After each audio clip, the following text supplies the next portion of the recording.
Steelers Nation, I don't know about you, but I slept real good after that win. After everything this team showed, the message was loud and clear. That game wasn't decided by luck, and it definitely wasn't about one big play. It was earned, through strength, through grit, right there in the trenches where the black and gold reminded everyone who's in charge. The offense, flowing with confidence. The offensive line, dominating what everyone called the best front in the league. What used to be doubt has turned into pure respect. This young group faced one of the most feared defenses in the NFL and made it look easy. So before we dive into this epic breakdown, make sure to hit that like button to support the channel, subscribe if you haven't already, and drop a comment. Did you expect this level of domination from the Steelers? Because one thing's for sure, Pittsburgh didn't just win, they silenced the entire nation. Go Steelers! The Pittsburgh Steelers didn't just beat the Cleveland Browns, they broke them. What we saw on Sunday wasn't a lucky win or a one-time spark. It was a statement, a sign that this team, long criticized for its inconsistency and lack of rhythm on offense, is finally finding its identity. And it starts in the trenches. Let's be honest. Coming into this game, nobody expected the Steelers' offensive line to dominate the best defensive front in football. The Browns came in ranked number 1 in rushing defense, number 1 in yards per play allowed, and second in total yards per game. They were built to stop exactly what Pittsburgh managed to do: run the ball, control the clock, and wear you down. But the Steelers' young offensive line didn't just survive, they bullied the Browns piece by piece until the game broke open. Broderick Jones, Zach Frazier, Troy Fautanu, Mason McCormick, and Isaac Sumalo played like a group with something to prove. Myles Garrett, one of the league's most dominant edge rushers, was held to 2 assisted tackles. No sacks, no quarterback hits, not even a single tackle for loss. That's not just good protection, that's total erasure. And that didn't happen by accident. Players said after the game that the plan was to always have 4 hands on Garrett. Every time he tried to make a move, someone was there to stop him. It was the kind of disciplined, team-oriented execution that's been missing in Pittsburgh for years. Jaylen Warren averaged 4.7 yards per carry, and Kenneth Gainwell added solid production of his own, but the numbers don't tell the full story. In the second half, the line took over. 8 runs for 52 yards on the 2 touchdown drives that sealed the game. They weren't just finding holes, they were creating them. Cleveland's defense, which had bullied so many offenses this season, started to look tired, even defeated. And when Warren said after the game that it was real quiet on that side, referring to Garrett, that wasn't trash talk. It was the truth. Offensive coordinator Arthur Smith deserves credit too. His play calling finally reflected an understanding of his personnel. This is an athletic line, quick, mobile, capable of moving laterally and attacking. Smith simplified the assignments,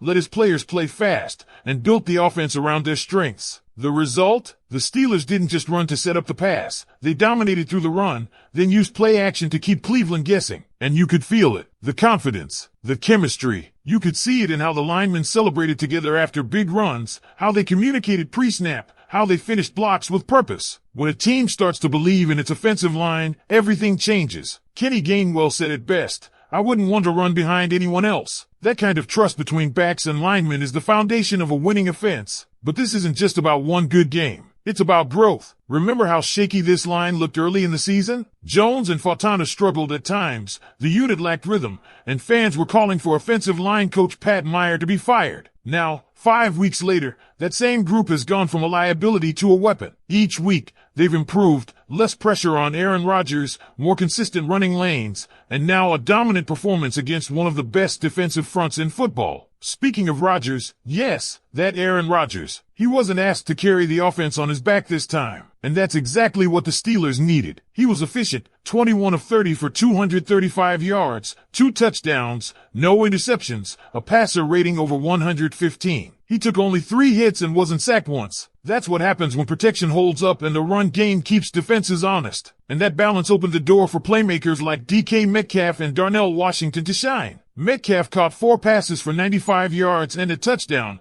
while Washington added 62 yards of his own. After the game, Metcalf said he wasn't surprised by how well the line performed. They're serious about their work. They're always together, always early, always grinding. That kind of consistency doesn't show up on stat sheets, but it's what championship teams are built on. Now, This doesn't mean the Steelers have it all figured out. They still went just 5 for 13 on third downs and had only one red zone possession. Those are areas that need improvement. But this game felt different, controlled, deliberate, confident. The offense wasn't reacting to what the Browns did. It was dictating the flow. You could sense it in the third quarter when the Steelers scored back-to-back touchdowns. The Browns' defense, once suffocating, started bending. Every carry by Warren or Gainwell chipped away at their will. Every block by Frazier or Sumolo added a little more frustration. By the time Rodgers rolled left and found Jaylen Warren for that critical third down conversion, you could feel it. The momentum had completely flipped. This was more than a win. It was proof that the Steelers' investment in youth, patience, and development is paying off. For years, Pittsburgh's identity was built on defense. Now, slowly but surely, the offense is beginning to catch up, and it starts where every great Steelers team starts, with the offensive line. Because if this wasn't just a one-off, if what we saw against the Browns was the real beginning of something, then the rest of the AFC needs to start paying attention. The Steelers haven't looked this balanced in years. Think about it. A run game that wears teams down, an offensive line that's finally bullying defenses instead of getting bullied,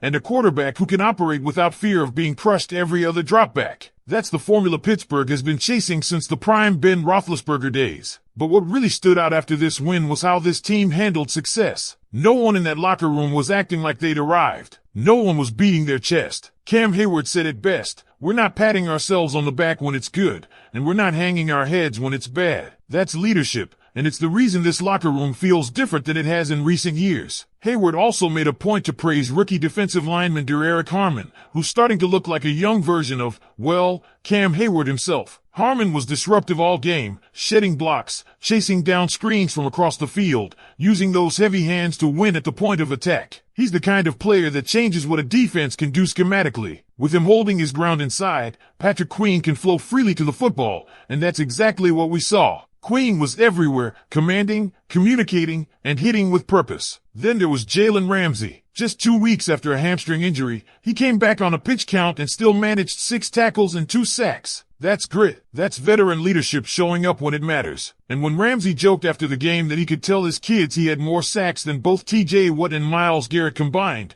you could tell the whole locker room felt that energy. That's what confidence looks like, not arrogance, but belief built on effort. And speaking of what, even on a quieter statistical night, he still changed the game. He split a sack with Alex Highsmith, pressured Dylan Gabriel repeatedly, and forced the Browns to completely alter their protections. The result? 6 total sacks for the Steelers defense and 16 hits on the quarterback. That's not just dominance, that's psychological warfare. You could see Gabriel's confidence fading as the game went on, those short checkdowns replacing the deep shots he wanted to take. That's what Pittsburgh's defense does when it's in rhythm. It breaks your will. But it's the complementary football that makes this win stand out. The offense didn't just ride the defense, it fueled it. Sustained drives gave the defenders rest, and by the third quarter, Cleveland's offensive line looked spent. That's when the Steelers' pass rush turned the heat up. Nick Herbig, Derek Harmon, Ramsey, all joining the party. That's how this team wants to play. One side feeding the other until the opponent runs out of answers. And look, this wasn't a perfect performance. The Steelers dropped at least 3 interceptions, missed a field goal, and had moments where they stalled on offense. But for the first time in a while, it felt like Pittsburgh dictated everything. They played their brand of football, physical, relentless, smart. And they didn't just win, they imposed their identity on another team. It's hard not to see the bigger picture here. This offensive line, which was the story of frustration early in the season,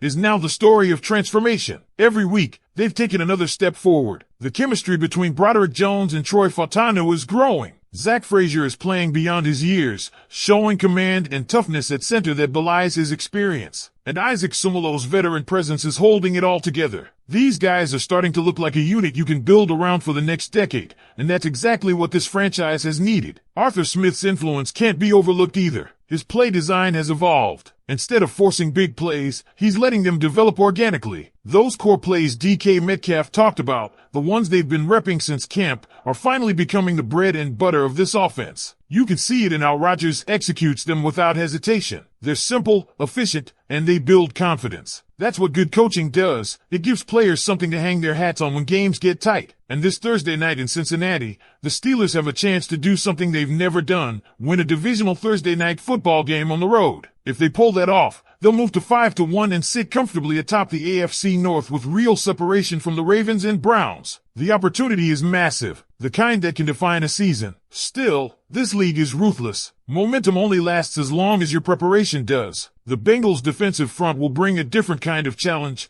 quicker, more disruptive inside. The question now is whether this young offensive line can keep its edge on a short week in hostile territory under bright lights. That's where we'll see if this group is truly turning the corner or just teasing us with potential. Because here's the truth, everything the Steelers want to become, contenders, division leaders, legitimate threats, starts with that line. If they can control the line of scrimmage like they did against Cleveland, Aaron Rodgers won't just manage games, he'll win them. The running backs will keep defenses honest. The play action will stay deadly. And that defense? It'll stay fresh and ferocious. Pittsburgh football is built on physicality, unity, and identity. For the first time in years, it feels like those things are back. The question now is simple. Can they sustain it? Steelers fans, what do you think? Did we just watch the birth of something real, or was this just one great performance? Let me know in the comments. I want to hear where your confidence level is heading into that Thursday night showdown in Cincinnati. Still, this league is ruthless. Momentum only lasts as long as your preparation does. The Bengals' defensive front will bring a different kind of challenge, quicker, more disruptive inside. The question now is whether this young offensive line can keep its edge on a short week